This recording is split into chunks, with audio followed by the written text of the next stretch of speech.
Bismillahirrahmanirrahim. Welcome to my YouTube channel. This is me Sonia, and today we are discussing about normal flora. So, normal flora is a mixture of microorganisms such as bacteria and fungi that are regularly found at any anatomical site of human body. So, normal flora वो होते हैं जो हमारी body में किसी भी anatomical site पे मौजूद हो regularly. And normal microbial flora denotes the population of microorganisms that inhabits the skin and mucus of healthy normal persons. अब ये कहाँ कहाँ पे मौजूद होता है? स्किन एंड म्यूकस मेम्ब्रेन पे, जहाँ पे वो उस इंसान को इन्फेक्शन से प्रिवेंट करता. सो बच्चों, नॉर्मल फ्लोरा हमारे लिए जो है ना बहुत बहुत बेनिफिशियल माइक्रो ऑर्गेनिज्म है. ये जो है हमें नुकसान नहीं पहुंचाते बल्कि हमें फ़ायदा देते हैं. जैसे कि बहुत सारे बैक्टीरिया हमारे डाइजेशन वगैरह में काम आते हैं, विटामिन्स की प्रोडक्शन के लिए काम आते हैं, और उनमें से बहुत से माइक्रो ऑर्गेनिज्म खुद से टॉक्सिन बनाते हैं जो कि अदर माइक्रो ऑर्गेनिज्म या किसी भी इन्फेक्शन को ख़त्म कर सकते हैं. So normal flora micro organism ही है, पर कौन से micro organism? Non pathogenic and beneficial. ये पैथोजेनिक नहीं है और ये बेनिफिशियल है. हमको इनसे फ़ायदा मिलता है, ना कि बल्कि नुकसान. हाँ, लेकिन कभी कभी अगर इनका दिमाग घूम जाता है नॉर्मल फ्लोरा का, जैसे कि अगर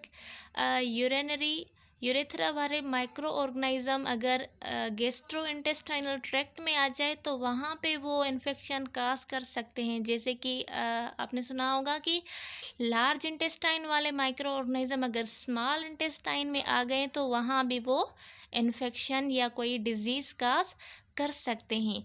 मगर अक्सर करके ये क्या होते हैं? हमारे लिए बेनिफिशियल होते हैं. इसीलिए हमने इनको क्या नाम दिया है? Normal flora. तो हम अब आ जाते हैं कि ये कहाँ कहाँ पे मौजूद होता है. तो डियर स्टूडेंट्स, ये वो साइट्स हैं जहाँ पे नॉर्मल फ्लोरा हमारी बॉडी में मौजूद होते हैं. सबसे पहले क्या आ जाता है? स्किन. स्किन पे हमारे क्या मौजूद होता है? बैक्टीरियोइडेट्स. ये वाले जो माइक्रो ऑर्गेनिज्म है वो हमारी स्किन पर मौजूद होते हैं और वहाँ पे हमें प्रोटेक्ट वगैरह करते हैं. और उसके बाद आइस की कंजक्टिवा, जैसे हमारे टीयर्स में ग्राम नेगेटिव बैक्टीरिया मौजूद होते हैं. और ग्राम नेगेटिव नहीं, यहाँ पे भी हमारे माइक्रो ऑर्गेनिज्म मौजूद होते हैं. और ईयर्स में जो है वो ईयर्स में हमारे ग्राम पॉजिटिव बैक्टीरिया मौजूद होते हैं. उसके बाद नोज़ में, जैसे नोज़ में हमारा क्या आ जाता है? Respiratory tract. वहाँ पर भी माइक्रो ऑर्गेनिज्म मौजूद होते हैं. कौन से? Non haemolytic streptococci. और उसके बाद माउथ में या ह्यूमन ओरल कैविटी भी जिसको हम कहते हैं, वहाँ पे भी माइक्रो ऑर्गेनिज्म मौजूद होते हैं. यूरिनोजेनिटल ट्रैक्ट में डिप्थेरोइड्स मौजूद होते हैं. और उसके बाद गैस्ट्रो इंटेस्टाइनल ट्रैक्ट में कौन से मौजूद होते हैं? कोलान बेसिलाई और स्टेफेलोकोकाई. तो ये थी बच्चों इनकी साइट्स जहाँ पे नॉर्मल फ्लोरा मौजूद होते हैं. उसके बाद हम आ जाते हैं बेनिफिट्स ऑफ नॉर्मल फ्लोरा, कि इनसे हमें क्या क्या बेनिफिट्स मिलते हैं. तो सबसे पहले आ जाता है in new born normal flora stimulates the development of immune system.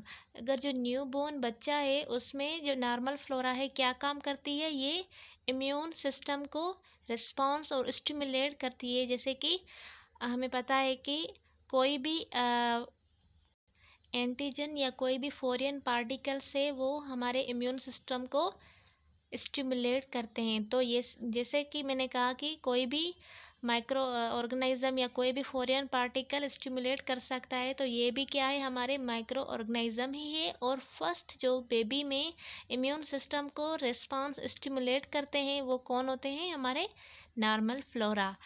तो दूसरा हमारा बेनिफिट जो है वो क्या है? Protect the organ and system that are direct contact और indirect contact with the other outer environment invading pathogen normal flora produce substance that kill pathogen. अब हमारे जो ऑर्गन या ऑर्गन सिस्टम है उनको भी ये हम प्रोटेक्ट करता है, क्योंकि कोई भी ऑर्गन या ऑर्गन सिस्टम जो कि डायरेक्ट कांटेक्ट में आता है हमारे एनवायरनमेंट के साथ, और उसमें कोई भी माइक्रो ऑर्गेनिज्म अगर आ जाता है तो उससे हमें ये प्रिवेंट करता है, जैसे कि ये कोई भी सब्सटेंस प्रोड्यूस करता है जो उस पैथोजन को किल कर देता है। उसके बाद normal flora of the gut provides important nutrients such as vitamin K and vitamin B. ये हमारे लिए बहुत अहम है। ये क्या करते हैं, हमारे लिए सिंथेसिस करते हैं किसकी, vitamin K and vitamin B की। तो ये थे इनके बेनिफिट्स। उसके बाद हम आ जाते हैं इनके टाइप्स पे। तो दो टाइप्स के ये होते हैं, ट्रांजिएंट्स फ्लोरा और रेजिडेंट फ्लोरा। सो ट्रांजिएंट्स फ्लोरा वो होते हैं माइक्रोब्स दैट लिव्स इन और on your body for a period, means जो कि टेम्परली हमारी बॉडी में मौजूद होते हैं, हम उनको ट्रांजिएंट नॉर्मल फ्लोरा कहते हैं। Microbes that occupies the body for only short period consist of non-pathogenic और potentially pathogenic microorganism। जैसे कि मैंने पहले भी कहा कि वो ज़्यादातर नॉन पैथोजेनिक ही होते हैं, मगर उसके बाद पोटेंशियल हो भी सकती है पैथोजन माइक्रोब इन्फेक्शन काज करवाने की। तो ये थे ट्रांजिएंट फ्लोरा। उसके बाद आ जाते हैं रेजिडेंट फ्लोरा। रेजिडेंट फ्लोरा वो होते हैं जो कि हमारी बॉडी पर परमानेंटली मौजूद होते हैं। Microbes that are always present consist of relatively fine type of micro organism.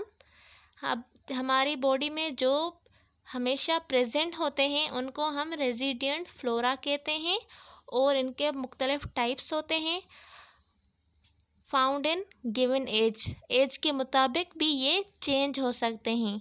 और उसके बाद इफ़ डिस्टर्ब्ड इट प्रोमोटली रिस्टेब्लिश इटसेल्फ, अगर कभी कभी किसी वजह से डिस्टर्ब हो जाएं तो ये खुद को रीस्टेब्लिश कर देते हैं।